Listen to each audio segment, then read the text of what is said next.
আমি এটা নিব না, এটা নিব কই যাবো আমি লাগাবো তো আগে সবার নামিয়ে এনে জায়গা দিয়ে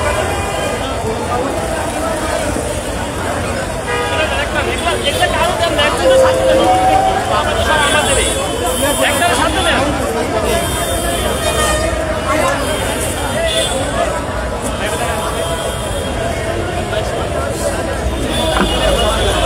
আউযু বিল্লাহি মিনাশ শাইতানির রাজিম। বিসমিল্লাহির রহমানির রহিম। বাংলাদেশ ইসলামী ছাত্র শিবির ঢাকা মহানগর শহর কর্তৃক আয়োজিত গ্লোবাল সুমুদ ফ্রন্টিয়ার অভিযানে ইসরায়েলি আগ্রাসনের প্রতিবাদে এবং ইসরায়েলি জনগোষ্ঠীর যে আত্মনিয়ন্ত্রণের অধিকারের প্রতি সমর্থন জানিয়ে আজকের এই বিক্ষোভ সমাবেশের পরবর্তী এই পর্যায়ে বক্তব্য রাখবেন বাংলাদেশ ইসলামী ছাত্র শিবিরের জাহাঙ্গীরনগর বিশ্ববিদ্যালয়ের সম্মানিত অফিস সম্পাদক জাহাঙ্গীরনগর কেন্দ্রীয় ছাত্র সংসদ ডাকসু নির্বাচিত। My dear brothers, standing up for humanity here, we have been always watching Israel as an illegal state. We have been watching Israel always as a supremacist state. We have been always watching Israel as a superpower oppressor state. They have never followed any international laws. They have never cared of humanity. The humanitarian organizations of the world have always been sold to the power and money of Israel.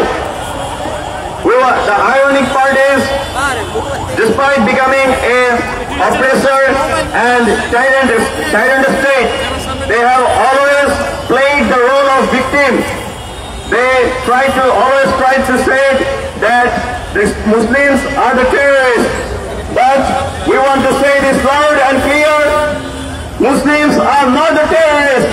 You are the terrorists. You are the terrorists. You can take away our lives with your bombs, with your missiles and bullets, but you can't take our iman, which carries the spirit of shahada. You can't take away our iman, which carries the spirit of shahada. We are the ancestors of Mustafa Muhammad sallallahu alaihi wasallam. We are the ancestors of Salahuddin Ayyubi. We are the ancestors of Khalid bin Walid. We are the ancestors of Victor Ghazi. We are the ancestors of Sheikh Ahmad Yassin. We can't let them down. We won't let them down. The more you try to break us, the stronger we will become. And we will keep shouting that loud words that make you scared. Nara Takbir! Nara Takbir! And one day you will not get any space to regret, and you won't get any space to escape. Inshallah, Palestine will be free. Palestine must be free, and the victory is near, inshallah. Nara Takbir! From the river to the sea! From the river to the sea! Palestine must be free, inshallah. Assalamu alaikum wa rahmatullah. সম্মানিত ছাত্র জনতা, প্রিয় সাংবাদিক বন্ধুগণ, এই পর্যায়ে বক্তব্য রাখবেন বাংলাদেশ ইসলামী ছাত্র শিবিরের কেন্দ্রীয় কার্যকরী পরিষদের অন্যতম সদস্য, জগন্নাথ বিশ্ববিদ্যালয়ের সংগ্রামী সভাপতি, মেধাবী ছাত্র নেতা রিয়াজুল ইসলাম। বক্তব্য রাখবেন রিয়াজুল ইসলাম। আউযু বিল্লাহি মিনাশ শাইতানির রাজিম। বিসমিল্লাহির রহমানির রহিম। قال الله سبحانه وتعالى في القرآن الكريم: وما لكم لا تقاتلون في سبيل الله والمستضعفين من الرجال والنساء والولدان الذين يقولون ربنا أخرجنا من هذه القرية শরিয়াতিল যালিমি আহলুহা। সম্মানিত উপস্থিতি, আমরা আজকে এখানে ব্যথিত হৃদয় নিয়ে উপস্থিত হয়েছি, কিন্তু এখন আমাদের ব্যথিত হওয়ার সময় নেই, এখন আমাদের প্রতিরোধের সময়, এখন আমাদের মুসলিম জাগরণের সময়। সম্মানিত উপস্থিতি, আমরা বিশ্বব্যাপী লক্ষ্য করেছি ইউডিএইচআরের ধারাগুলো আজ ব্যর্থতায় পরিণত হয়েছে। জেনেভা কনভেনশন আজ মিথ্যা ভুলিতে পরিণত হয়েছে। আমরা স্পষ্ট করে ঘোষণা দিতে চাই, জাতিসংঘ আমাদের গাজার মুসলিম ভাই বোনদের রক্ষা করতে স্পষ্টভাবে ব্যর্থ হয়েছে। এই ব্যর্থতার দায় অবশ্যই জাতিসংঘকে নিতে হবে। পশ্চিমা বিশ্ব যারা মানবাধিকারের বড় বড় বুড়িয়া ওড়ায়, যারা মানবাধিকারের দোহাই তুলে ইরাকে হামলা করে, যারা মানবাধিকারের দোহাই তুলে মুসলিমদেরকে টেররিস্ট বানানোর চেষ্টা করে, আমরা দেখতে পাচ্ছি তারা স্পষ্ট মিথ্যাবাদীতে পরিণত হয়েছে। তাই আমরা বিশ্বব্যাপী আহ্বান জানাতে চাই, বিশ্বব্যাপী মুসলিমদের জেগে উঠতে হবে, আরবদেরকে ইহুদিদের দালালি থেকে বেরিয়ে আসতে হবে এবং স্পষ্ট আন্তর্জাতিক আইনের ভায়োলেশনকে ইন্ডিকেট করে ইসরায়েল রাষ্ট্রকে পৃথিবীর মানচিত্র থেকে মুছে দিতে হবে। আজকে সবাইকে এখানে উপস্থিত হওয়ার জন্য ধন্যবাদ জানিয়ে আমার সংক্ষিপ্ত বক্তব্য এখানেই শেষ করছি। আসসালামু আলাইকুম। প্রিয় ছাত্র জনতা, এই পর্যায়ে বক্তব্য রাখবেন বাংলাদেশ ইসলামী ছাত্র শিবিরের কেন্দ্রীয় কার্যকরী পরিষদের অন্যতম সদস্য, ঢাকা মহানগর পূর্ব শাখার সম্মানিত সভাপতি, ঢাকা বিশ্ববিদ্যালয় কেন্দ্রীয় ছাত্র সংসদের পরিবহন বিষয়ক সম্পাদক, মেধাবী ছাত্র নেতা আসিফ আব্দুল্লাহ।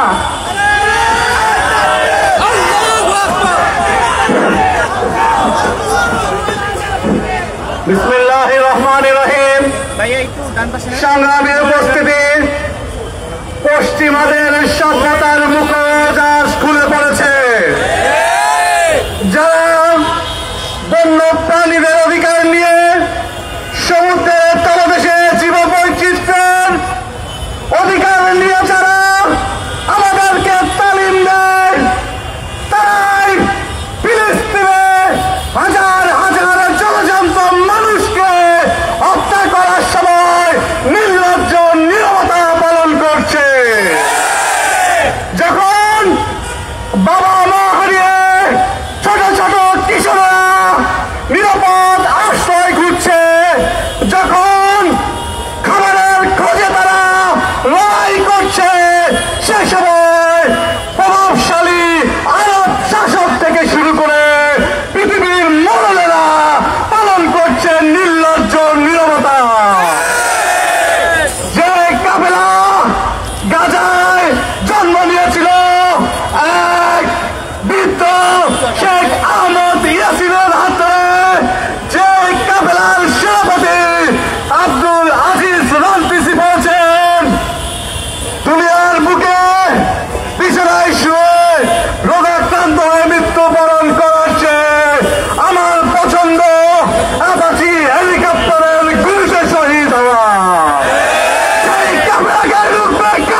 দীর্ঘদিন ধরে যে ঘটনা চলছে, আক্রমণ চলছে, সেদিকে আক্রমণ হয়, এদিকে আমরা প্রতিবাদ জানাই। নানান ঘটনা আমাদের অজানা রয়ে যায়, বাংলাদেশের চাপটাগুলো উল্টায় না। আপনারা দেখেছেন সেই 7 অক্টোবরের ঘটনার পর থেকে আজকে পর্যন্ত 66,065 জন প্রকাশিত হিসাব অনুযায়ী শহীদ হয়েছে, যার মধ্যে 20,000 হচ্ছে শুধুমাত্র শিশু, যেটি প্রকাশিত হিসাব অনুযায়ী। এর বাইরে আরো কত শহীদ হয়েছে আল্লাহ ভালো জানে। যেখানে সংবাদকর্মীরা সংবাদ সংগ্রহ করতে গিয়ে শহীদ হয়েছেন 365 জন, যেটি প্রকাশ করা হিসাব অনুযায়ী। এই এত মাত্রায় শহীদ এই অল্প সময়ে, সেখানে আমাদের সামুদ ফ্লোটিলার মধ্য দিয়ে যে বাহিনী, যে নৌযানগুলো আমাদের গিয়েছে, আমাদের বাংলাদেশের শহীদ আলম থেকে শুরু করে যেটা টনিবার পর্যন্ত আরো যারা যারা বিভিন্ন দেশের রাষ্ট্র এমপি, সিলেক্টেড অ্যাক্টিভিস্ট, বিভিন্ন কালচারাল অ্যাক্টিভিস্ট অনেকে গিয়েছে। এটা কোনো ক্ষুদ্র সহযোগিতা, এটা দিয়ে আমরা অনেক বেশি উৎফুল্ল হচ্ছি, ক্ষুদ্র খাওয়া। এরপরও আমাদের দিক থেকে অনেক বেশি সাপোর্ট এবং সমর্থন তাদের প্রতি থাকবে যারা এই সাহসিকতা দেখিয়েছেন। কিন্তু এটা দিয়ে ফিলিস্তিনের মুক্তি আসলে হচ্ছে না। দিন শেষে আমাদের যে শহীদের ঘটনা, শাহাদাতের ঘটনা অনবরত ঘটছে, এখনো মারা যাচ্ছে, এখনো শহীদ হচ্ছে। এই যে ইসরায়েলের ব্যাপারে প্রতিবাদ প্রতিরোধ, এর মধ্য দিয়ে সমাধান হচ্ছে না। ট্রাম্প আরেকটা ষড়যন্ত্র এঁকেছে, আপনারা দেখেছেন যে হচ্ছে তারা 20 দফা প্রস্তাব দিয়েছে, 20টা পয়েন্ট। তার মধ্যে একটা হচ্ছে তিনি ইউকের সেই তৎকালীন প্রাইম মিনিস্টার, যিনি ইরাকে গণহত্যার জন্য অন্যতম দায়ী, টনি ব্লেয়ার, তাকে গাজার প্রশাসক হিসেবে তিনি প্রস্তাব করছেন। কি গ্রিন একটা প্রস্তাব! যিনি ইরাকের গণহত্যার জন্য অন্যতম দায়ী ব্যক্তি, তাকে গাজার বর্তমান ক্রাইসিস ম্যানেজমেন্টের জন্য প্রশাসক হিসেবে প্রস্তাব করছে। আমরা এই প্রস্তাবনার নিন্দা জানাচ্ছি এবং বাংলাদেশ সরকারকে এই প্রস্তাবের নিন্দা অবশ্যই জানাইতে হবে। বাংলাদেশ সরকারের প্রতি আমরা সেই দাবি জানাই। আমরা শুধুমাত্র ত্রাণ সহযোগিতা পাঠাইলেই, শুধুমাত্র অল্প অল্প সহযোগিতা পাঠাইলেই, কিছু কালচারাল অ্যাক্টিভিস্ট গেলেই এই গাজা কিংবা ফিলিস্তিনবাসীদের পার্মানেন্ট সলিউশন কখনোই হবে না। এর আগেও বহু ত্রাণ সহযোগিতা গিয়েছে, বহু আশ্বাস আমরা দেখেছি, বহু রাষ্ট্রপ্রধান বহু প্রত্যাশা দেখিয়েছে। গাজাবাসীরা মুক্তি পায় নাই। গাজাবাসীরা দিন শেষে আবারও নিহত হয়েছে, শহীদ হয়েছে, আবার টর্চারের মুখোমুখি হয়েছে, দিন শেষে কর্নারেট হয়েছে। এখন যে ক্রিটিক্যাল মুহূর্তের মুখোমুখি হয়েছে গাজাবাসী, কোন ধরনের সহযোগিতা পাচ্ছে না। ইতিপূর্বে আমরা এত ক্রিটিক্যাল পরিস্থিতি দেখি নাই। আমরা বাংলাদেশ সরকারকে আহ্বান জানাবো, এই ঢাকাকে আমাদেরকে অবশ্যই গ্লোবাল সলিডারিটির হাব বানাইতে হবে। ঢাকা থেকে পৃথিবীর যেখানে কোনো মজলুম থাকুক না কেন, যেখানে কোনো টর্চারের ঘটনা ঘটুক না কেন, এই ঢাকা যাতে আমাদের সলিডারিটির হাব হয়। আমরা দেখেছি সদ্য কয়েকদিন আগে বাংলাদেশের একটি আমাদের প্রাইভেট ইউনিভার্সিটিতে 3 শতাধিক ফিলিস্তিনি নাগরিককে আসবার কথা ছিল স্টুডেন্ট হিসাবে, সেটি ডিপ্লোম্যাটিক বিভিন্ন কারণে সেটি ক্যান্সেল করা হয়েছে। সেটারও আমরা নিন্দা জানাচ্ছি। চট্টগ্রামের সেই একটা বিশেষ প্রাইভেট ইউনিভার্সিটির 3 শতাধিক স্টুডেন্টকে ফিলিস্তিন থেকে বাংলাদেশে আসার পিছনে যারা বাধাবাধি করেছে, সেটিও ক্ষতি দেখা দরকার। শুধুমাত্র এটাই নয়, ফিলিস্তিনবাসীকে আরো যতভাবে বাংলাদেশ গভর্নমেন্টের সহযোগিতা করা দরকার, সবকিছু বাংলাদেশ সরকারের থাকা উচিত ছিল। সেটি আমরা ব্যর্থ হয়েছি, সেটা আমরা দেখি নাই সফল রেসপন্সটা। বাংলাদেশ সরকারের সব রেসপন্স আশা করি। এবং আপনারা দেখেছেন কয়েকদিন আগে, বেশ কয়েক মাস ধরে ইসরায়েল সে আগ্রাসন ফিলিস্তিন কিংবা গাজার মধ্যে সীমাবদ্ধ রাখে নাই, সেটা আশপাশের 7টা দেশে আক্রমণ করেছে। লেবানন থেকে শুরু করে কাতার পর্যন্ত সব জায়গায় আক্রমণ করেছে। এই আগ্রাসন একটি গ্লোবাল আগ্রাসন, এটা শুধুমাত্র গাজার মধ্যে সীমাবদ্ধ থেকেছে বলে মনে করার কোনো কারণ নাই। আমরা দেখেছি কয়েকদিন আগে সৌদি আরব পাকিস্তানের সাথে পারস্পরিক ডিফেন্স চুক্তি করেছে, অর্থাৎ সেখানে অ্যাটাক হলে এখানে অ্যাটাক হবে, অর্থাৎ সেখানে অ্যাটাক হলে আমার আক্রমণ মনে করে আমি সেটা প্রতিরোধ করবো। পারস্পরিক ডিফেন্স চুক্তি হচ্ছে। এই চুক্তিগুলো মুসলিম সব প্রদেশে পারস্পরিক সহযোগিতা থাকা দরকার। আমরা আসলে বাংলাদেশ ইসলামী ছাত্র শিবিরের জায়গা থেকে এই গ্লোবাল আমাদের যে গ্লোবাল সাপোর্ট যাচ্ছে সাপোর্ট করছিলাম, সেটির প্রতি সংহতি জানাচ্ছি। একই সাথে এই ক্ষুদ্র সমর্থনে উৎফুল্ল না হয়ে গাজাবাসীর জন্য পার্মানেন্টলি কি করা যায় সেটার জন্য টোটাল বিশ্ববাসী এবং বাংলাদেশ সরকারকে আহ্বান জানাচ্ছে আমাদের দিক থেকে সরব রেসপন্স যাতে থাকে। সবাইকে ধন্যবাদ জানাচ্ছি। আসসালামু আলাইকুম রহমতুল্লাহ। সম্মানিত ছাত্র জনতা, এ পর্যায়ে বক্তব্য রাখছেন কেন্দ্রীয় শিল্প ও সাংস্কৃতিক সম্পাদক, বক্তব্য রাখছেন আবু মুসা ভাই। এ পর্যায়ে বক্তব্য রাখার জন্য সবাই অনুরোধ করছি।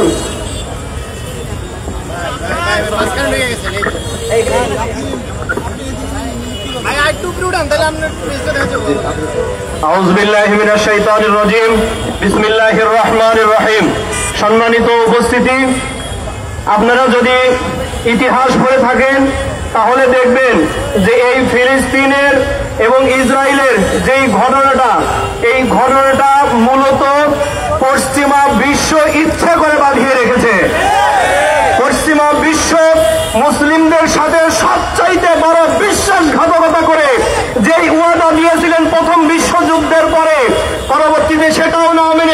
জাতিসংঘের প্রস্তাব সেটাও না মেনে একবারে 1948 সালের 12ই মে রাতের অন্ধকারে 12:09 সময় ইসরায়েলকে তারা বৈধ রাষ্ট্র হিসেবে তারা ঘোষণা দিয়ে ফেলে। এর পরবর্তীতে কোনো সীমানা নির্ধারণ করা হয়নি, বারবার বলা হলেও, যার কারণে সারা সেই 1948 সাল থেকে শুরু করে আজ অবধি পর্যন্ত এমন মুসলিম বিরোধী আগ্রাসন চালাচ্ছে বিশ্বের এই মানবতাবাদীদের, এর মধ্যে আর কোনোদিন দেখা যায় নাই। সম্মানিত ভাইরা, আমি বক্তব্য শেষ করছি একটা কথা বলে, শুধু এটুকু বলে শেষ করছি যে প্রতিদিন সূর্য ওঠে আর ডোবে, এই কথা যেমন সত্য, ফিলিস্তিন একদিন মুক্তি হবে। জায়নবাদ বিরোধী মানুষ, মুসলিমরা সারা বিশ্বে একদিন উতরিয়ে উঠবে এবং জায়নবাদ মুক্ত পৃথিবী আমরা গড়ে ছাড়বো ইনশাআল্লাহ। সকলকে সেই আমন্ত্রণ জানিয়ে আমার কথা শেষ করছি। আসসালামু আলাইকুম ওয়া রাহমাতুল্লাহি ওয়া বারাকাতুহু। জি, সম্মানিত ছাত্র জনতা, এ পর্যায়ে বক্তব্য রাখছেন কেন্দ্রীয় প্রচার সম্পাদক আজিজুর রহমান আজাদ ভাই। এ পর্যায়ে ভাইকে বক্তব্য রাখার জন্য অনুরোধ করছি।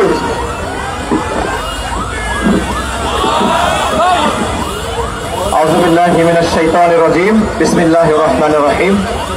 ইন্নাল হামদুলিল্লাহ ওয়া সলাতু ওয়া সালামু আলা রাসূলিল্লাহ। আম্মা বাদ। Today we stand in the state in Dhaka with a broken heart, when all the Muslims throughout the world are being persecuted. From this to protest, I just want to convey two messages. One is for the terror Netanyahu, and another is for the so-called world leaders. My first message is, Netanyahu, I would like to say, you must stop the bloody game. You have to find another business.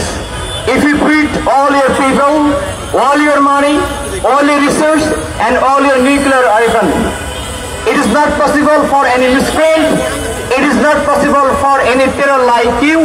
You will never get the Gaza. You will never get the Palestine. You will never get the Al-Aqsa, inshallah. My second message is for the so-called leaders of the world, the United Nations, the USA. They often demand that they are the guardian of the democracy. They are the subject of the human rights. But we find that very beginning of this massacre, they are openly support Israel. We also see that they support the inhuman activities. This ensures that the concept of human rights is selected for the few countries. The concept of the human rights is selected for the few individuals. And we strongly oppose this type of badness of America and the United States. And again, I have another message for the leaders of the Muslim world. Not only for the global Samud, but also from the very beginning of this massacre, we find that no Muslim country, no Muslim leaders have raised their voice. They are remaining silent. There is no protest from the OIC. There is no political pressure. There is no diplomatic pressure from the Arab League. They act like that they are dumb. They can't say anything. They act like that they are blind. They can't hear anything. We can't tolerate the bloody bodies of the children of Palestine anymore. There is no shelter. There is no food. There is no medicine. And there is no humanity. I'd like to request the people of the world, please raise your voice against Israeli brutality. I would like to request the leaders of the world, if the Israel is not going to stop the killing mission, if they are not going to stop the massacre, I would like the leader, please cut up the political, economical and diplomatic relationships with Israel and stop purchasing their products. And I also request the leaders of the Muslim world, please be united to bring peace in the world. Please be united to ensure humanity in Palestine. And Masjid al-Aqsa and Holy Land Palestine is the emotion of the Muslim Ummah. And without making free Palestine, we will never back to our home. We will never back to our country, inshallah. We believe Palestine will be free. Thank you everyone for joining with us, for cooperation with us. Inqilab Jindabad, Palestine Jindabad. প্রিয় ছাত্র জনতা, এই পর্যায়ে বক্তব্য রাখবেন বাংলাদেশ ইসলামী ছাত্র শিবিরের কেন্দ্রীয় কার্যকরী পরিষদের অন্যতম সদস্য, কেন্দ্রীয় দপ্তর সম্পাদক, মেধাবী ছাত্র নেতা জনাব সিফকাতুল্লাহ সিফকা। বক্তব্য রাখছেন জনাব সিফকাতুল্লাহ সিফকা। আসসালামু আলাইকুম। প্রিয় দেশবাসী, সংগ্রামে উপস্থিতি, আপনারা দেখেছেন ফিলিস্তিনের ইতিহাসের সবচেয়ে বর্বরচিত গণহত্যা চলতেছে। আমরা দেখতে পেয়েছি অসংখ্য শিশু, নারী এবং সাধারণ নাগরিককে হত্যা করা হয়েছে। আমরা দেখতে পেয়েছি ফিলিস্তিনে যে সকল হিউম্যানিটেরিয়ান এইড পৌঁছানোর কথা ছিল সেগুলো পৌঁছাইতে দেওয়া হয় নাই। পৃথিবীর বিভিন্ন মানবাধিকার সংগঠন, বিভিন্ন হিউম্যান এইড সংগঠন যারা বিভিন্ন রকমের সাহায্য পৌঁছানোর কথা ছিল সে সকল সাহায্য ফিলিস্তিনিতে পৌঁছাইতে দেওয়া হয় নাই।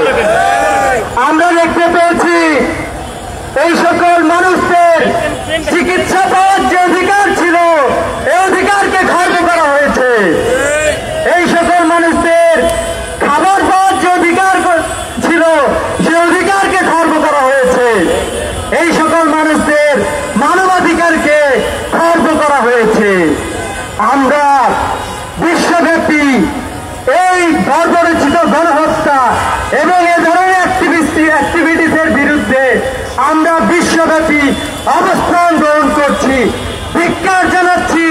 জাতিসংঘ সহ আন্তর্জাতিক সকল সংস্থা সহ পৃথিবীর সকল দেশের রাষ্ট্রপ্রধান এবং বিশ্বনেতাদেরকে আমরা ধিক্কার জানাই।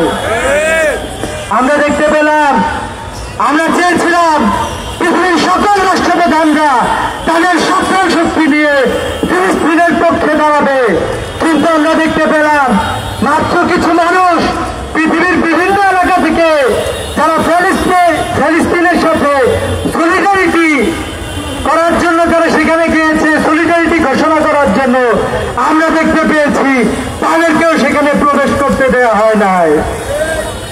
আমরা বলতে চাই যে আপনারা ধরনের কার্যক্রম করে ফিলিস্তিনের মানুষদেরকে, ফিলিস্তিনের মানুষের মনোবলকে আপনারা কোনোদিন নষ্ট করতে পারবেন না। ফিলিস্তিনের মানুষদের যে চেতনা দিয়ে জেগে আছে সে চেতনার নাম হলো ঈমান, এবং সে চেতনার সাথে পুরো বিশ্বব্যাপী সমস্ত মুসলমানদের সাথে বর্তমানে আমরা দেখতে পেয়েছি পৃথিবীর সকল মানুষ এই আন্দোলনের সাথে একাত্মতা পোষণ করেছে। আমরা দেখেছি ইউরোপ, আমেরিকা সহ পৃথিবীর সকল দেশের মানুষেরা, পৃথিবীর সকল প্রান্তের মুসলমানেরা এই আন্দোলনের সাথে একাত্মতা পোষণ করছে। আমরা বাংলাদেশ থেকে এই আন্দোলনের সাথে একাত্মতা পোষণ করছি। সেই সাথে ইহুদি জায়নিস্টদেরকে আমরা হুঁশিয়ার উচ্চারণ করতে চাই, অনতি বিলম্বে এ ধরনের পথ তোমরা পরিহার করো। তাই ঐক্যবদ্ধ মুসলিম যখন জেগে উঠবে তোমরা পালানোর পথ খুঁজে পাবে না। সংগ্রামে উপস্থিতি, আমরা ফিলিস্তিনের পক্ষে জনমত গড়ে তোলার জন্য, ফিলিস্তিনের পক্ষে কাজ করার জন্য বাংলাদেশ সহ পৃথিবীর সকল মানুষকে আহ্বান জানাচ্ছি। পৃথিবীর প্রতিটা দেশে আমরা দেখতে পেয়েছি মুসলমানদের সাথে পৃথিবীর সকল মানবতাবাদীরা রাস্তায় নেমে এসেছে। আমরা সবাই তাদের সাথে একাত্মতা পোষণ করে বলতে চাই, from the river to the sea, Palestine to the free. আসসালামু আলাইকুম ওয়া রাহমাতুল্লাহ। সংগ্রামী সাংবাদিক বন্ধুগণ এবং ছাত্র জনতা, সবাইকে আজকের কর্মসূচিতে সদস্যতা অংশগ্রহণ করার জন্য আন্তরিক ধন্যবাদ জানিয়ে আজকে শেষ করছি। আসসালামু আলাইকুম ওয়া রাহমাতুল্লাহ। হ্যাঁ ঠিক আছে।